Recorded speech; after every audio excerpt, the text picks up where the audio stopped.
दोस्तों, आज हम जिस घटना की बात करने जा रहे हैं उसने पूरे ग्वालियर शहर को हिला कर रख दिया। बीच सड़क पर दिन दहाड़े गोलियों की तड़तड़ाहट गूंजी। लोग दहशत में भागे और एक औरत खून से लथपथ सड़क पर तड़पती रही। लेकिन जब सच सामने आया तो हर कोई हैरान रह गया, क्योंकि जिसे आरोपी गोली मार रहा था वो कोई और नहीं बल्कि उसकी ही धर्मपत्नी थी। यह है वासना, धोखा और अपराध से लिपटी एक खतरनाक सच्ची घटना। इसको हम एक नाम भी दे सकते हैं, ग्वालियर की खूनी इश्क। सुनाते हैं हम आपको पूरा घटनाक्रम ही क्या है। जो जगह होता है ग्वालियर में कैप्टन रूप सिंह स्टेडियम, वहाँ पे क्या होता है कि अरविंद परिहार हाथ में देसी कट्टा लेकर अपनी पत्नी नंदिनी परिहार को सड़क के बीच में घेरता है और अचानक एक के बाद एक 5 गोलियां चला देता है। 2 गोलियां नंदिनी के सिर में धंस जाती हैं, बाकी गोलियां उसके चेहरे और शरीर को छलनी कर देती हैं। सड़क पर अफरा तफरी मच जाता है। नंदिनी तड़पती रहती है और अरविंद पास में ही बैठा रहता है। जब पुलिस पहुंचती है तो वो कट्टा पुलिस पर भी दान देता है, यहाँ तक कि अपनी कनपट्टी पर भी रख लेता है। लेकिन आखिरकार आंसू गैस और बातचीत से पुलिस ने उसे अपने काबू में कर लेती है। लेकिन नंदिनी अस्पताल पहुंचकर दम तोड़ देती है। वारदात के तुरंत बाद अरविंद ने फेसबुक लाइव किया।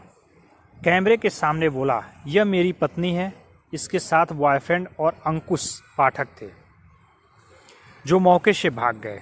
6 महीने पहले ये भाग गई थी। दोनों मिलकर मुझे ब्लैकमेल कर रहे थे। मेरी 3 एम्बुलेंस अपने नाम करवा ली, अब मकान मांग रही थी।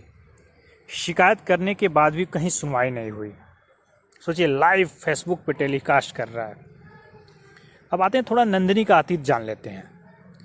लेकिन इस सच्ची घटना ने सिर्फ आज का सच ही नहीं बल्कि नंदिनी के अतीत का काला चेहरा भी सामने ला दिया। नंदिनी की पहली शादी गोटी राम केवट से हुई थी। फिर दतिया के निमलेश जैन के साथ लिव इन रिलेशन में रहती थी। 2017 में नंदिनी और उसका बॉयफ्रेंड पर निमलेश की हत्या का आरोप लगा। सोचिए, वहां भी निमलेश की हत्या का आरोप लगा और करीब 4.5 साल जेल में रही।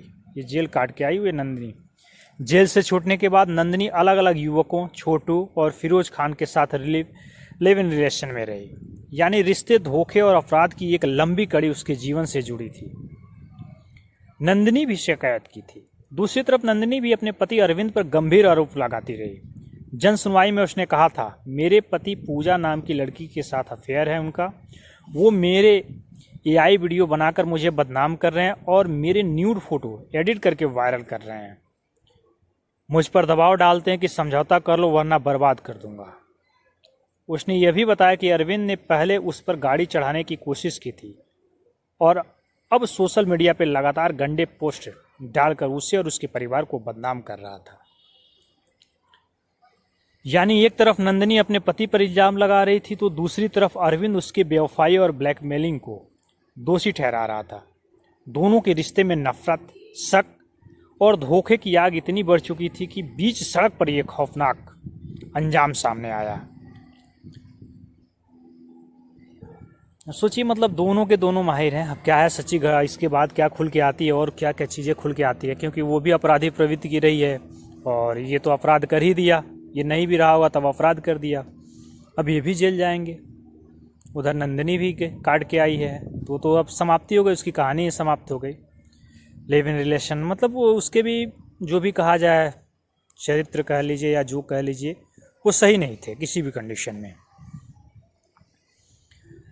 दोस्तों, इस सच्ची घटना ने सिर्फ एक पति पत्नी के रिश्ते को नहीं खोला बल्कि यह भी बताया कि कैसे पुलिस की ढिलाई, रिश्तों की टकराहट और वासना और धोखे की आग मिलकर एक खून खराबे में बदल गई।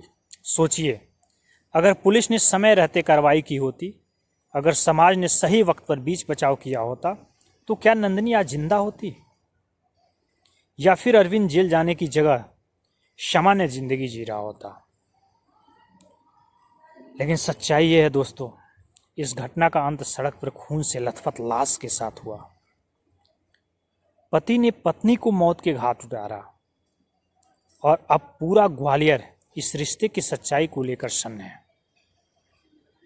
सोचिए, इसमें बहुत तरीके थे, कई तरीके थे। नंदिनी को यदि उसी तरह की ज़िंदगी 4 साल जेल काट के आई थी तो भी उसके अंदर सुधार आ जानी चाहिए, आके किसी शादी कर लेती या जो करती। दूसरी गलती, उसका हस्बैंड भी गलत किया, उसको गोली मारना बिल्कुल उचित नहीं था। यदि उसकी चीज़ें नहीं बन पा रही थी वो शिकायत करता, अपने समय का इंतज़ार करता। आज उससे भी बड़ा वो घर मांग रही थी या जो भी मांग रही थी, अब तो उससे भी बड़ा नुकसान हो गया। अब घर कौन सा, अब तो घर गया जिस घर के लिए उसने ये किया या एम्बुलेंस लिखवा लिया या जो भी चीज़ किया, तो इसमें मायने क्या रखता है? कोई मतलब नहीं होता है इस तरह के गुनाह करने का। और सच तो ये है कि ये सारी चीज़ें कहीं ना कहीं जिस्म की भूख, वासना से लिप्त जो इंसान, तो कहा जाता है ना, जब रिश्ते में मतलब प्यार की जगह वासना जगह ले ले तो फिर वो रिश्ता मतलब क्या बोलते हैं कि वहाँ पे सिर्फ रिश्तों का कत्ल नहीं होता, इंसानियत की भी कत्ल हो जाती है।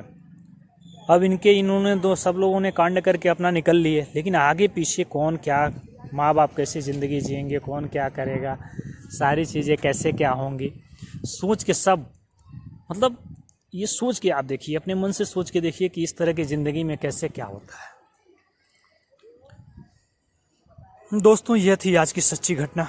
हमारा मकसद किसी का अपमान करना या दिल दुखाना बिल्कुल भी नहीं है। इस घटना को बताने का सिर्फ उद्देश्य यही है कि समाज ऐसे अपराधों से सबक ले सके और समय रहते रिश्ते को सुधार सके। ये कभी लोग कोई भी इसमें सुधार कर लेता है, कोई भी व्यक्ति एक इस चैनल के माध्यम से यदि सही हो जाता है तो मैं मानूंगा इस चैनल को बनाना सफल हो गया। दोस्तों, अपना ख्याल रखिए। जय हिंद, जय भारत।